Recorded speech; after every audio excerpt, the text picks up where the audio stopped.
Yeah, well, I think they're right. There have been many studies of burnout, but the one that I cited by Deloitte, where they looked at people around the world, and up to 77% of people in organizations are burnt out, and up to 50% of millennials are leaving because of this very issue. Even CEOs are leaving because of it. So I do think it's true, and I think we do have too much to do, and I think we have access to inputs all day long.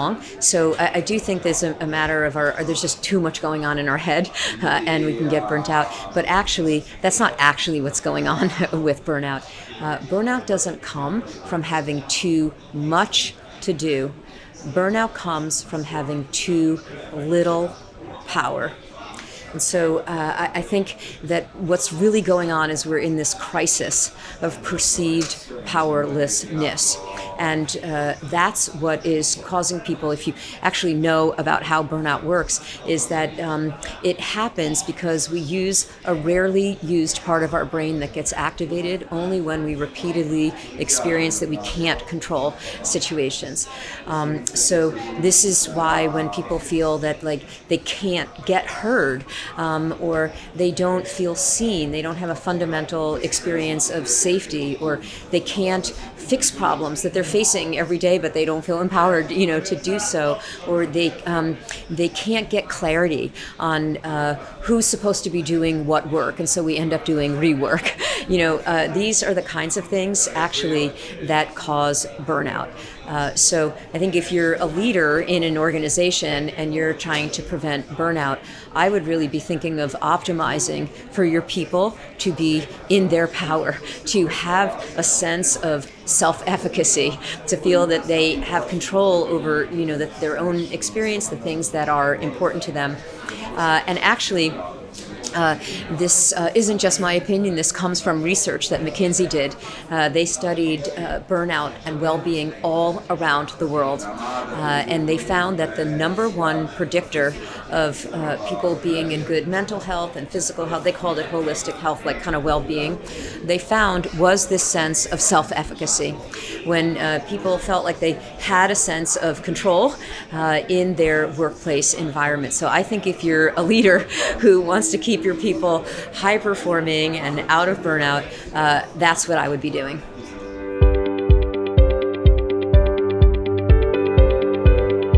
I think that there's been an enormous shift in power, actually, meaning that employees want to experience more power in the workplace.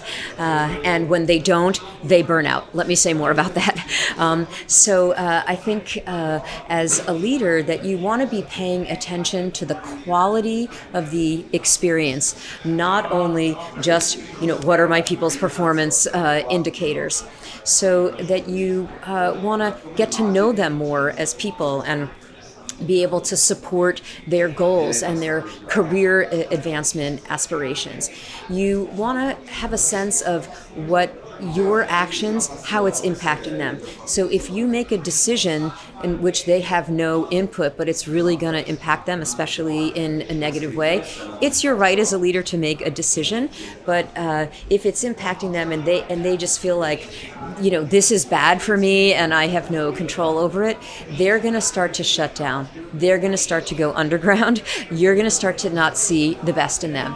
So better would be to just give them some context for your decisions, help them understand how we got here, and maybe even ask them what would help make this decision better, in terms of your workload or your life. Be really transparent about your intentions for their career development so they know where they stand. So these are things that you're already doing, in the course of your daily leadership.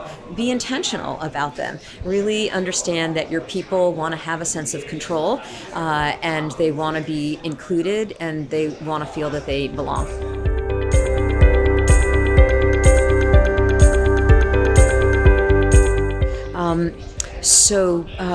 Look, the younger generation is making up more than half of organizations, probably a much higher number than that, and it's going to be increasing in every year.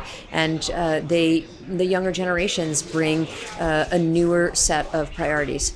Climate change is amongst them, and feeling a sense of belonging in organizations is another one. Let me start with this sense of belonging, because it actually predicts about 35% of employee engagement. Any business person would want to be good at something that is going to predict 35% of employee engagement. So it's kind of like when I'm saying that people are paying more attention to the quality of their experience. It's not just about the work. And actually, there was a study by McKinsey that reinforced this idea. They studied burnout around the world. And what was the number one predictor of burnout? It wasn't workload per se. It was to be in a workplace that was toxic, where there was toxic behavior. So I think that this is a very clear signal to leaders that people don't want to tolerate it anymore. Maybe in the past they didn't think that they had choices, but I think with the way that we're connected in the world today, people know more. They know more about experiences. They know more about other opportunities. And so I think that you have to make sure as a leader that your people feel like they have more control over their environment. They still have to do the work, you know what I mean? But maybe how they do it or when they do it, or making sure that there's clarity between who does it. These are all things that can prevent all of the friction, that wears people down. The younger generations, everybody who is in a workplace, you want to use your 60,000 thoughts a day towards making an impact, and you don't want those thoughts a day to be going towards, why do we have to do it this way? So I think that that's a clear mandate for leadership, and it's coming from the young people, but really it's for all of us humans.